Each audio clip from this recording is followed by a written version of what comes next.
was living a double life. What moments were real and what moments were planned? At what point did he decide that he was going to pursue at all costs achieving the money? Was it from the very beginning, or did he start to get the idea as things got rolling? I'm Kerry McAvoy, and this is the Breaking Free from Narcissistic Abuse podcast, where we expose toxic and abusive relationship dynamics so that you can spot them early. This is for educational purposes and is not a substitute for mental health care, medical care, legal advice, or crisis support. When does rumination, that mental looping, hit you the hardest?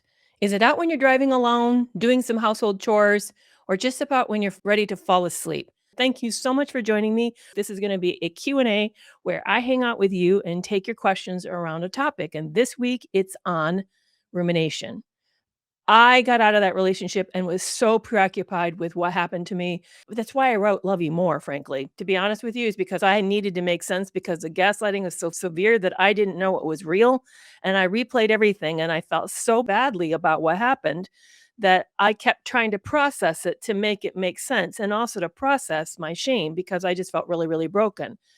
But let's first talk about rumination for anybody who doesn't actually know what it is. I think we need to start there, and then we can get into the nitty-gritty of why it happens, what is it trying to solve, why it doesn't seem to ever get better. We can get into all of that. So rumination is actually kind of a process similar to OCD. Now, just because you ruminate doesn't mean you have OCD, but they have some similarities between the two of them. It's a mental replaying of something that bothers you. It usually is pretty loaded and feels very disturbing, and you go over it and over and over in an effort to solve it or to come up with some answers, to find maybe some closure or process the emotions that you're having around whatever it is that's bothering you. So it's not rehearsing. It can be. Sometimes we often rehearse. Somebody just said, "Hey, I'm trying to get ready to exit." Yes, you may ruminate around a big decision that you're about to make that's really scaring you. That's more called mental rehearsing. So it's similar to that, but usual rumination is after the fact, where we do it when it's all over with and we're trying to make sense about something. And it may not even be logical. It may be a question that you have that you in your head say to yourself, I know I'm never going to get any really good answers about this, or I know that if I was to approach whoever it is that hurt me, they're not likely to answer me squarely around this. Or maybe it's even how you feel emotionally and you think, I don't know if I'll ever feel better about it. I feel really bad. And even though I'm going over and over and playing it like a mental loop in my head, I still don't know if I'll get the kind of answers that I need and if I'll ever feel any better despite all that's happening in my life. So I want you to hear that it doesn't have to be logical. It doesn't have to have any clear direction or purpose or like goals, but it's something that you're doing as a way to sort of make what's happened make sense. And I think most of us do this when we got out of these relationships. And the reason I think this is because these relationships are filled with gaslighting. There's an enormous amount of deception that's going on and things that are being played out because you're living with somebody who's both a Dr. Jekyll and Mr. Hyde type of a personality. There's the good side of them and then the bad side of them, and you don't ever really know which side's real. So then you start to wonder about all the nuances of all that subtlety, the play on words, and why did they select that word in that moment versus that word? And you start to wonder how meaningful are all of this. And it really can get very disturbing. It starts to become something that it's like a itch that you can't scratch. It just becomes extremely troubling. I think for me, what really bugged me was I wanted to know two things. I wanted to know because those of you that know my story, maybe that you've read Love You More, it's a marriage scam. That's what I got into. This guy it wasn't like, how romance scams happen to get the money. So they try to develop a relationship. They don't ever intend to meet, but they're trying to build enough trust with you so when they call you in a crisis, then you are willing to forego the money in your bank. This wasn't that. It was like that, but not that. This person that got into the marriage with the intent of seeing what he could get away with of the inheritance, my life insurance policy that I had gotten from being widowed. So he didn't get into the relationship because he loved me or in order to be with me. This is a person who had pretty clear plans probably from the start. After all, he told me on the first date that he'd been researching widows. which I was naive enough not to realize that he was identifying his target. He wanted a widow, and we all know why widows are a target because we end up thinking they came into money and maybe they're grieving and not thinking clearly and maybe they're very vulnerable. So I think what he indicated when he said that I had been a part of his target audience. So I wanted to know, at what point did he decide that he was going to pursue at all costs achieving the money? Was it from the very beginning, or did he start to get the good idea as things got rolling and I suggested that we move to Mexico? That's what I wanted to know. And I also wanted to know what moments, because he was living a double life, what moments were real and what moments were planned. So those are some of the big questions that I had that was really bothering me, that motivated me to write Love You More. We just need to be able to look at the situation and say, hey, this wasn't about me at all. This was about this person's pathology. And now that I know that, I can then relax and let go of really rehashing all of this for myself. Coach Stacy said part of my rumination had to do with why no one else in the community I was a part of could see how a business coach could scam me and others, and also never saw it, but continued to support them. And I think that's a really good point that you're making, Coach Stacy, is that these individuals, and I think this is a very troubling part for a lot of us, these individuals have types of personalities in which they are so charming and filled with so much confidence that people become invested in their approval in a kind of a weird way that's not, it goes beyond normal. This is not a normal dynamic in any shape or form. And they then quickly learn at some level that if they lose that person's high regard or like access of some kind, that there's going to be such ramifications that they don't want to lose that. So they end up willing to turn a blind eye in a way, willing to ignore probably what's in front of their face in order to maintain the connection with that individual. And they're willing to obliterate your relationship in the process, which is also disturbing because how many of us have thought that our relationship was significant enough that the person who's doing it to you would never do that? That you thought that you had a unique form of loyalty or connection, or you've built this sort of reliance on each other that they wouldn't have twisted it this way and turned on you in that way. And yet it's sad. That's what I find is so painful. These relationships are so loaded that the pathological person equates it almost as if a competition, like there's a choice. And if you don't choose to support them and buy into their line, then they want nothing to do with you. So that person then is faced with a choice. Either I align myself with them and then harm this relationship that I had valued and betray it, or I lose this person and know they're going to do the same thing to me that they're doing to this other individual, and I don't want that. So I'm not willing to go there. And Stacey, you're making a really good point, and that is that what made this even harder is that you knew this was a sales expert, that she knew how to sell. She was trained people how to sell. So she sold her story really, really well. I mean, really well, to the point that people betrayed you in the process. And that is really harmful when that happens to us. Another person, Sunny, writes in, I think it's almost worse having self educated myself. The rumination continues to this day. And now that I know the problem, I still want to fix it. I know that's partly me and everything else. And that is true. I think that's see what you're tapping into there about rumination, and is that this is a mental looping that has no closure. There is no solution to it because we're never going to get the answers that we need. Think about the rumination that I described to you that I often do if I at least I used to do. I don't do it these days, but I used to want to know, when did the double life begin? Was it always there? When did he decide that he was going to make this a marriage scam and then started aiming for that, knowing that this relationship would never last, and he was gunning for the inheritance, gunning for the business, and then possibly even willing to cost me my life if so be it? At what point did his plan morphed from, oh, I met a widow who has life insurance, what could I get out of this, what could I extract, to I wonder if I can take her off the chessboard and claim at least half, if not all of it. I would like to know that.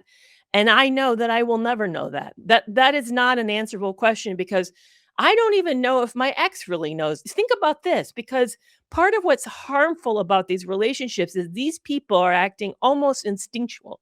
Yes, there's parts of it that is intentional, but there's parts of it also that are very, very planned, and but also parts of it that just they've done it so often, they've run these cons so often that they're good at reading the room, good at reading you and reading your insecurities, that they're making the shifts almost on the fly based upon their gut system, which is really a terrifying thought. And as a result of it, they often don't know how the thought kind of got conceived because they're highly impulsive too. So they believe they're entitled, that they deserve what they deserve, and they'll justify whatever because it just serves their end. And as a result of things shift so rapidly in the moment, it's not like there's somebody sitting back there with a pen and paper and writing out a list of pros and cons. That's not often how these work for these individuals.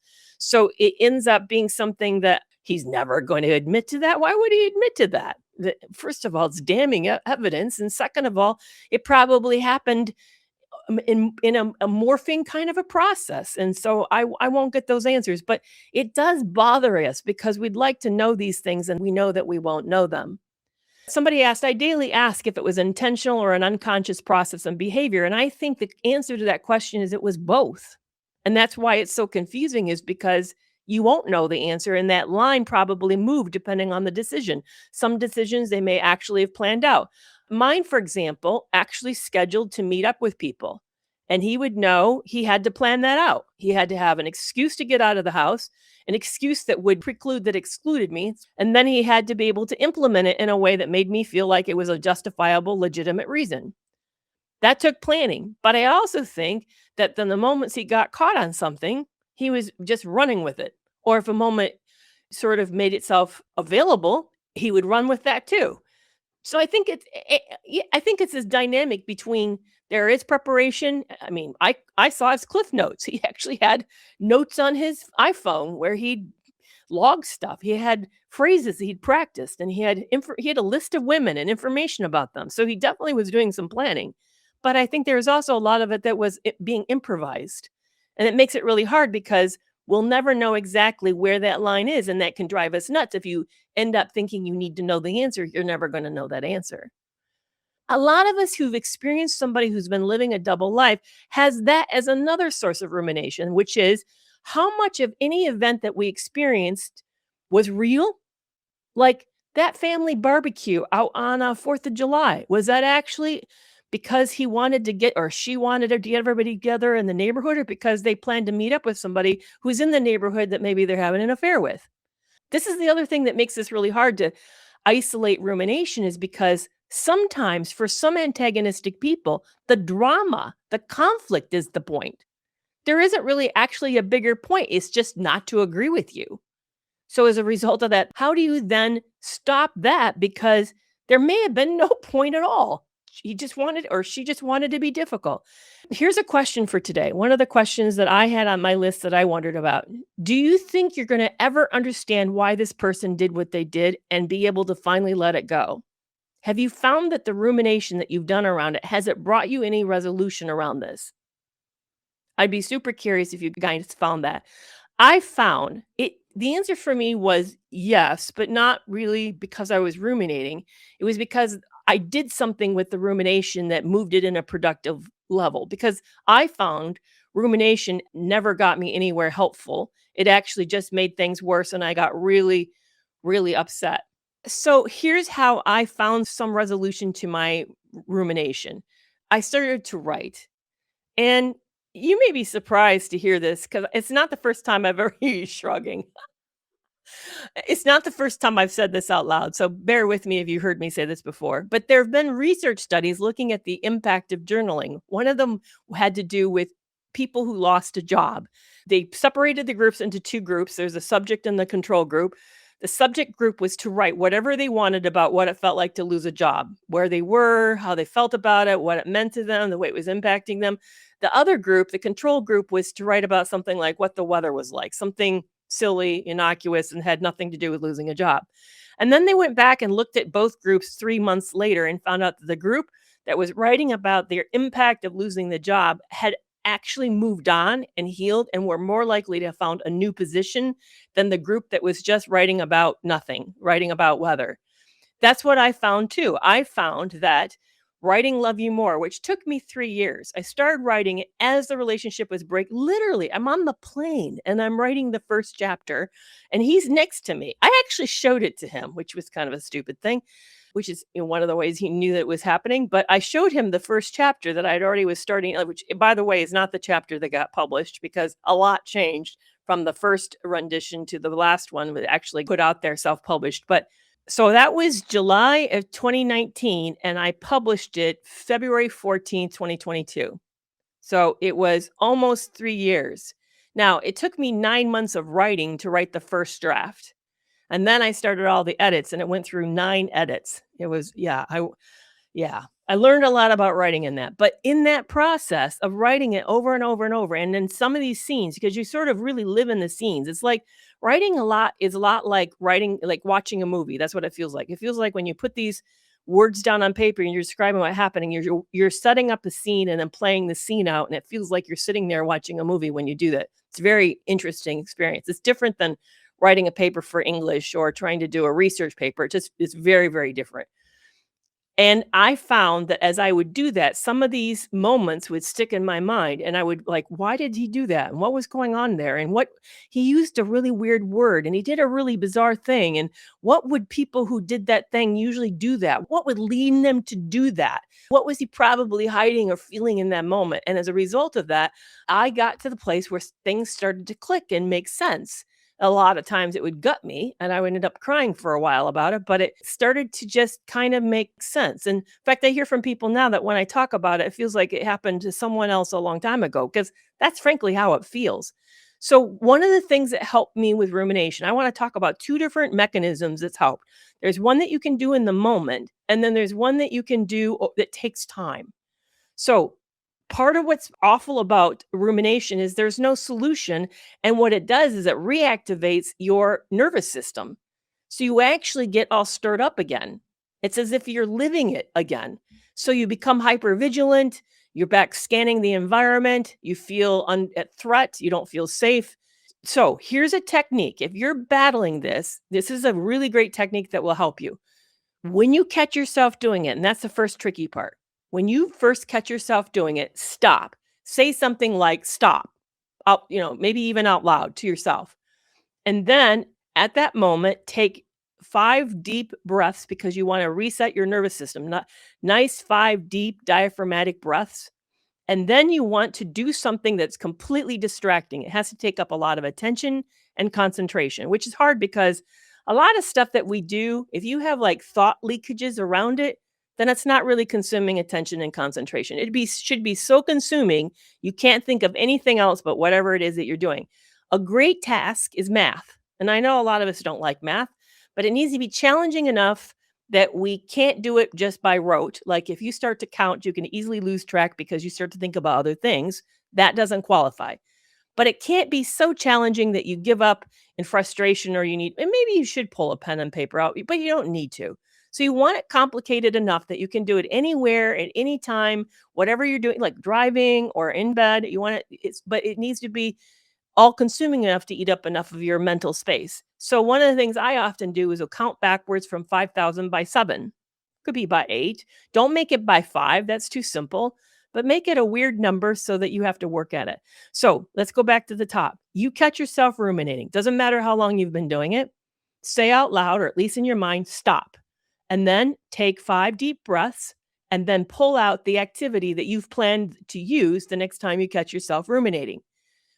5,000, 4,993, and you start working on that.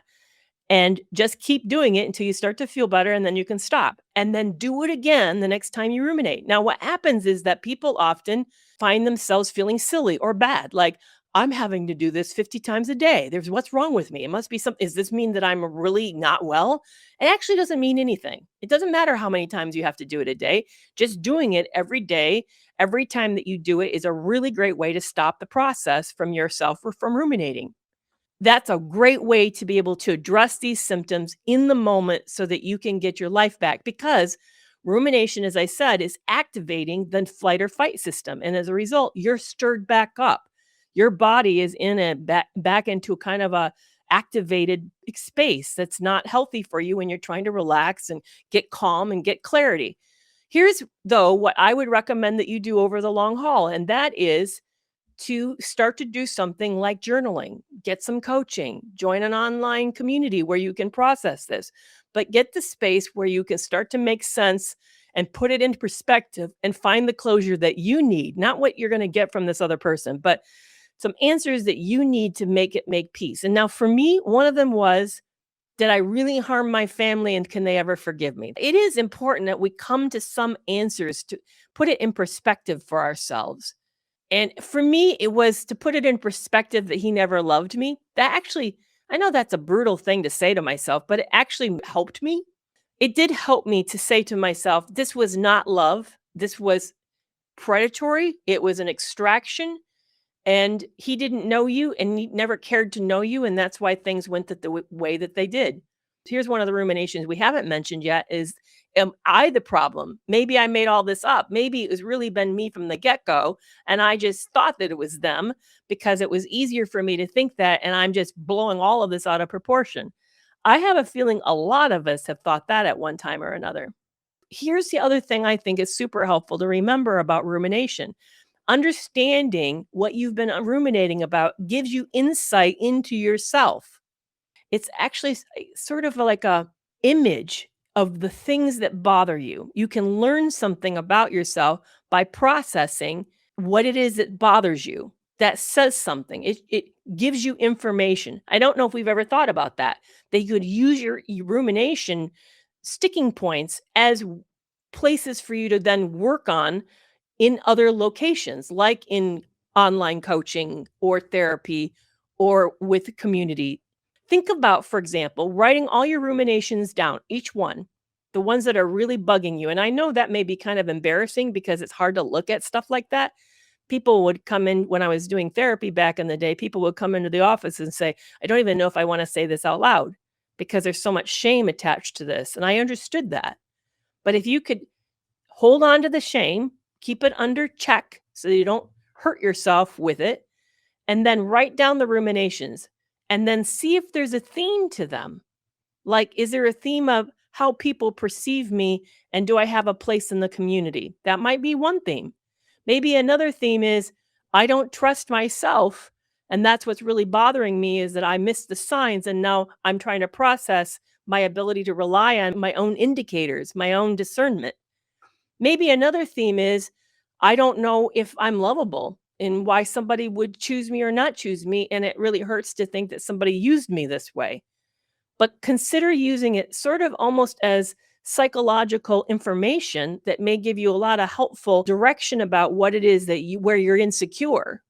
So it takes a lot of time to heal from this. And like I said, there's a short-term remedy, which is you use that thought stopping and distraction remedy. And then the long-term remedy is to really have a safe space, maybe journaling, maybe coaching, therapy, or joining an online community group, or all of them as a way for you to make it make sense and find some peace for yourself. I think those are the things that are really, really important in the healing. I can't wait to see you back here next week. So you guys take care, have a good week, and I'll see you then.